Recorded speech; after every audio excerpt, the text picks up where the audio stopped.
can you say about my Bilo-Bilo?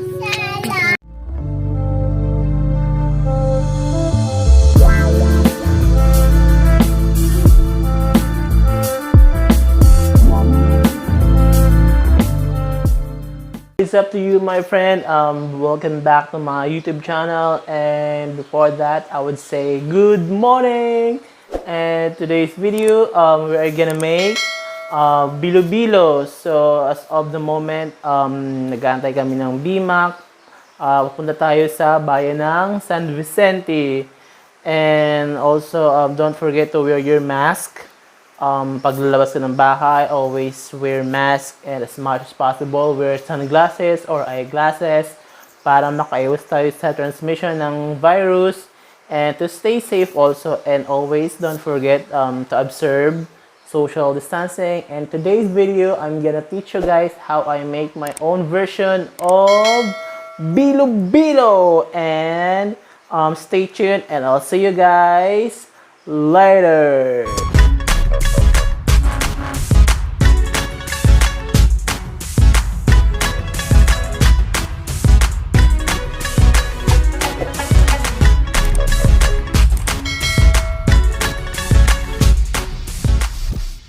So this is our ingredients, guys, for our Bilo-Bilo for today.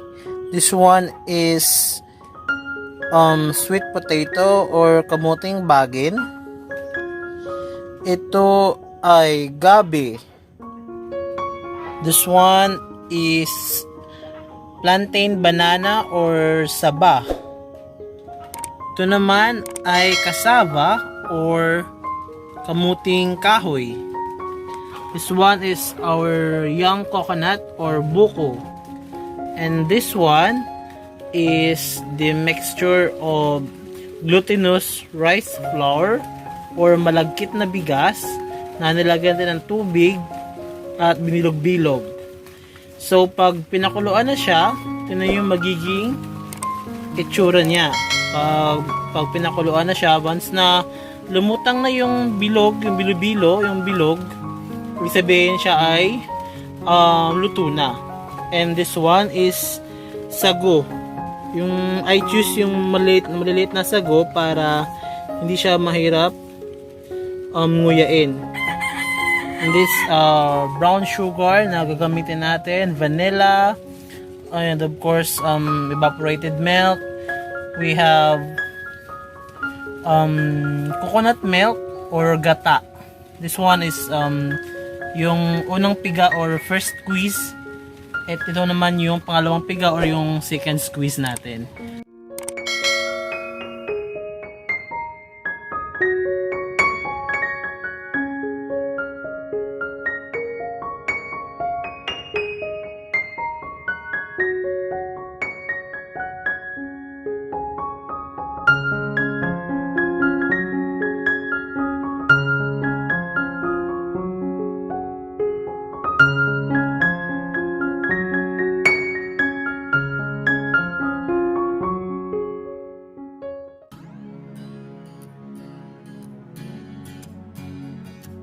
I put yung second squeeze, yung pangalawang gata sa kaldero, tapos lagyan natin yung Casava o yung kamuting kahoy para maluto siya, kasi mas matagal maluto ang kamuting kahoy, kaya iwan natin siya pakuluan.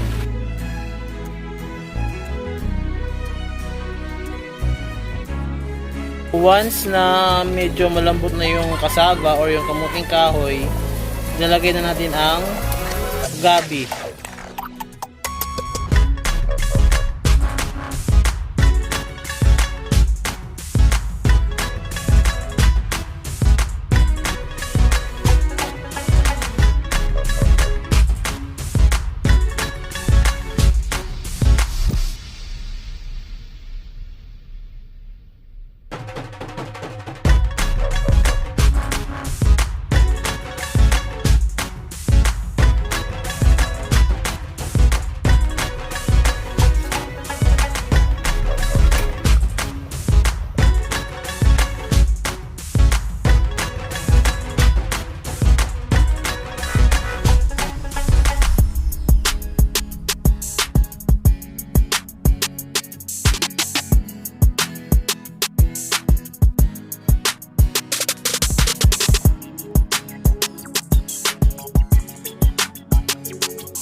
palambot na my friend yung mga sangkap natin sa loob, ilagay natin yung unang gata or yung coconut milk na medyo malapot, unang piga.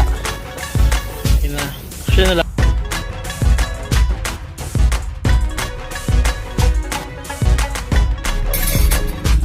So after that guys, malagay na yung mga ingredients. Next step natin, ilagay natin ang evaporated milk. Oh, wow. Guys, pagluto na lahat, we can add the sugar at yung vanilla. So masyadong maraming sugar guys, na matama lang dyan. Actually, lalagyan ko na siya, kaya ipapakita na lang sa inyo na lagyan ko na siya ng sugar and yung vanilla sa pinag.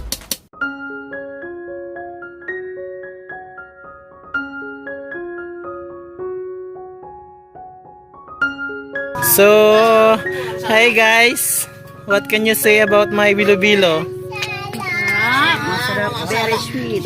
What can you say, Ai? Good job. How is it? Is it good? Masarap, Oh, ang wow. daming halo. Ano yan? Wow! Sarap naman yan! Partner, that's Bilo-Bilo with daing. galonggong. With daing na galunggong. Wow, sinagbang daing na galunggong.